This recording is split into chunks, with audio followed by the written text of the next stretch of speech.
এমন খেলাতে যে মত্ত হবে যাতে শরীর চর্চা নেই, খালি বসে বসে চলে। আল্লাহ রাসূল বলছেন ও তার হাতকে শরীর রক্তে ডুবিয়ে দিল।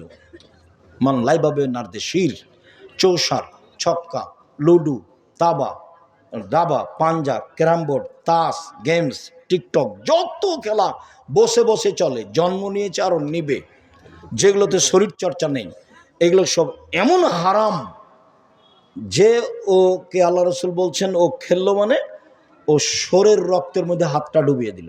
একবার বলেছেন এভাবে, আর একবার বলেছেন আল্লাহ এবং আল্লাহ রাসুলের নাফরমানি করলো। ফাকাদ আস আল্লাহ রাসুলাহ।